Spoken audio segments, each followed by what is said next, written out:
औज़ुबिल्लाहिमिनश्शैतानिर्रजीम बिस्मिल्लाहिर्रहमानिर्रहीम। अस्सलाम वालेकुम। आज का हमारा टॉपिक है पार्शियल फ्रैक्शन। पार्शियल फ्रैक्शन को हमने मैट्रिक में भी पढ़ते हैं, हम फर्स्ट ईयर में भी, सेकंड ईयर में भी और बीएससी में भी, यानी ये टॉपिक हम मैट्रिक के बाद थ्रू आउट कवर करते जाते हैं। पार्शियल फ्रैक्शन असल में होती क्या है? सबसे पहले हम लिखेंगे P of X over Q of x. ये हमारे पास क्या है? Rational fraction. हमारे पास है रैशनल फ्रैक्शन। अब हम देखेंगे कि पार्शियल फ्रैक्शन क्या होती है। सबसे पहले हम लिखते हैं रैशनल फ्रैक्शन। ये हमारे पास है रैशनल फ्रैक्शन, ठीक है। अब इस रैशनल फ्रैक्शन को पार्ट्स में रिजॉल्व करने को क्या कहते हैं हम? Partial fraction. यानी कि जो रैशनल फ्रैक्शन है इसको हम किस में रिजॉल्व करेंगे? पार्ट्स में। रिजॉल्व इनटू पार्ट्स, यानी पार्ट्स में रिजॉल्व करने के अमल को हम क्या कहते हैं? Rational fraction. इसको ज़रा गौर से सुनिएगा। पार्शियल फ्रैक्शन क्या होती है? रैशनल फ्रैक्शन को उसके पार्ट्स में रिजॉल्व करने के अमल को हम क्या कहते हैं? Partial fraction. अब हम देखेंगे कि पार्शियल फ्रैक्शन किस तरह के होने चाहिए। जब हमारे पास रैशनल फ्रैक्शन हम लेते हैं तो रैशनल फ्रैक्शन हमारे पास क्या होना चाहिए? हमेशा प्रॉपर। पार्शियल फ्रैक्शन का क्वेश्चन सॉल्व करने के लिए रैशनल फ्रैक्शन हमारे पास क्या होने चाहिए? प्रॉपर। अब प्रॉपर रैशनल फ्रैक्शन कौन सी होती है? प्रॉपर रैशनल फ्रैक्शन वो होती है जिसमें जो है न्यूमरेटर लेस देन होता है हमारे पास डिनोमिनेटर के, यानी कि ये न्यूमरेटर है हमारे पास पी ऑफ एक्स, ये हमारे पास छोटा होना चाहिए किससे? क्यू ऑफ एक्स से। अगर हमारे पास इम्प्रॉपर रैशनल फ्रैक्शन आ जाती है, कौन सी रैशनल फ्रैक्शन आ जाती है? इम्प्रॉपर आती है, इसका मतलब है कि हमारा क्वेश्चन सॉल्व नहीं हो सकता। उसको हमें सबसे पहले क्या बनाना पड़ेगा? प्रॉपर रैशनल फ्रैक्शन बनानी पड़ेगी। अब इम्प्रॉपर रैशनल फ्रैक्शन कौन सी होती है?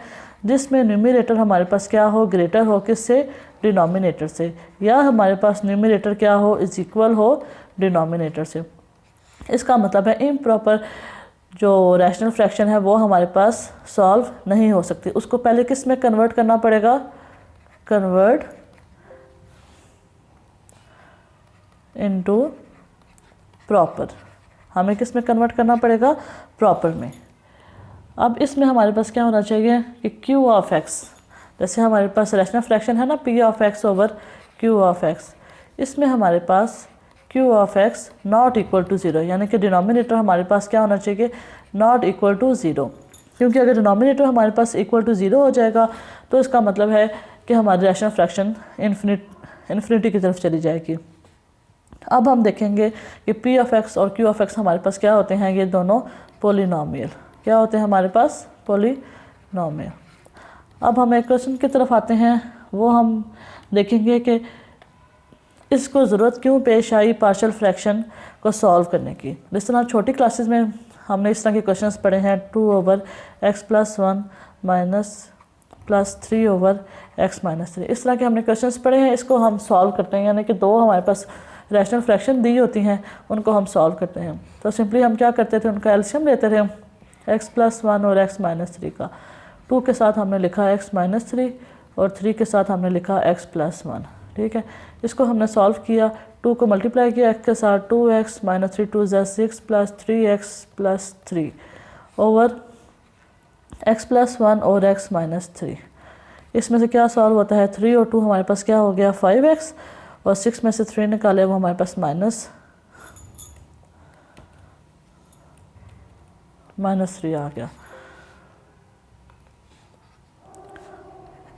छोटी क्लासेस में हमने ये क्वेश्चन सॉल्व किए हैं, मैट्रिक में किए हैं, 8th 9th में किए हैं, 7th में भी क्वेश्चन सॉल्व किए हैं इस तरह के।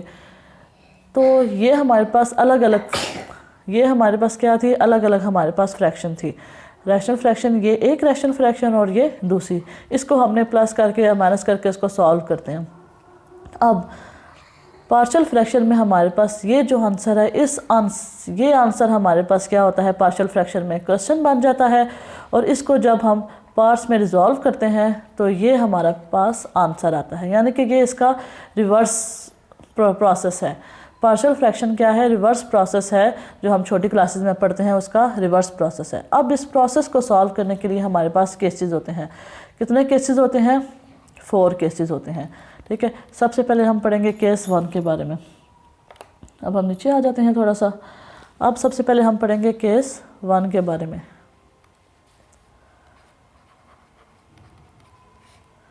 केस 1 के बारे में हम पढ़ेंगे। केस 1 हमारा होता है non repeated linear, repeated linear. First करें हमारे पास 1 और या p ऑफ x कोई भी हमारे पास ऊपर रकम हो और नीचे हमारे पास है x + 1 और x - 2।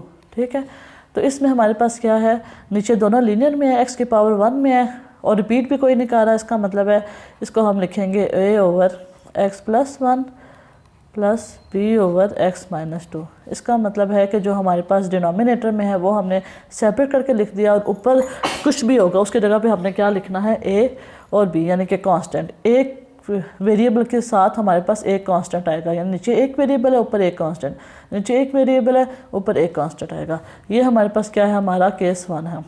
अब हम आते हैं केस 2 की तरफ। केस 2 है हमारा रिपीटेड बट लीनियर।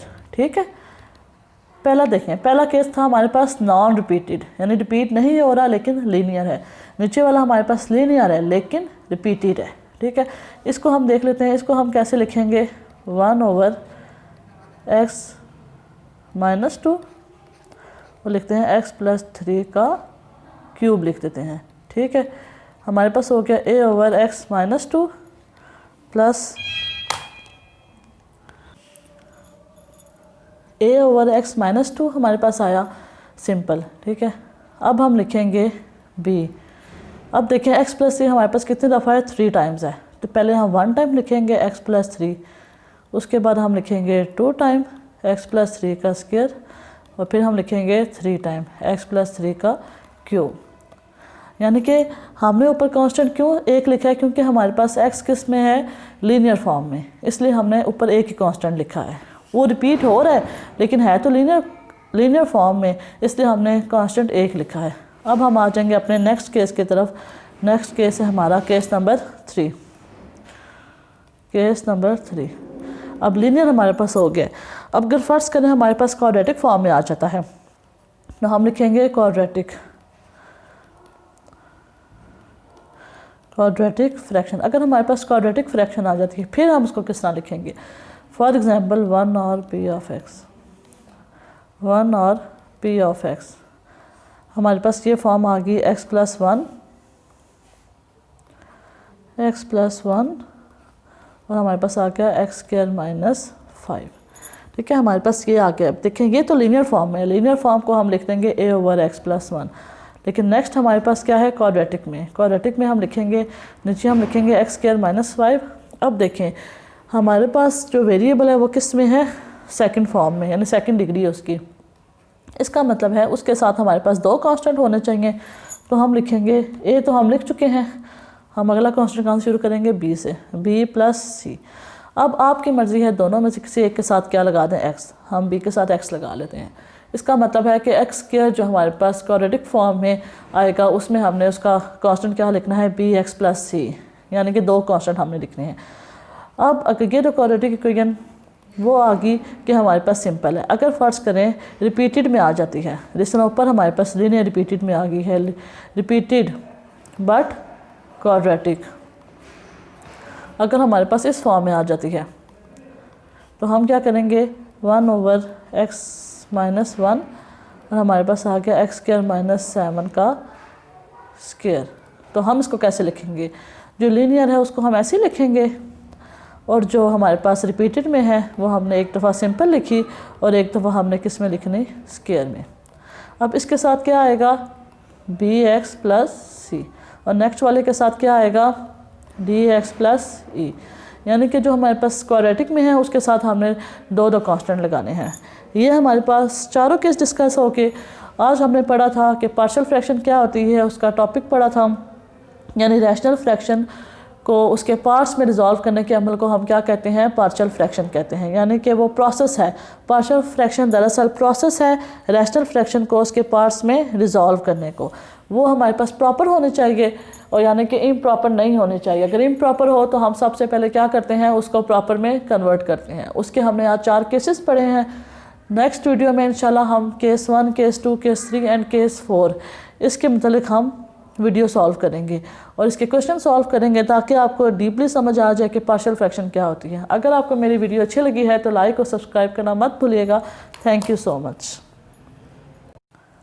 औज़ुबिल्लाहि मिनश शैतानिर रजीम, बिस्मिल्लाह।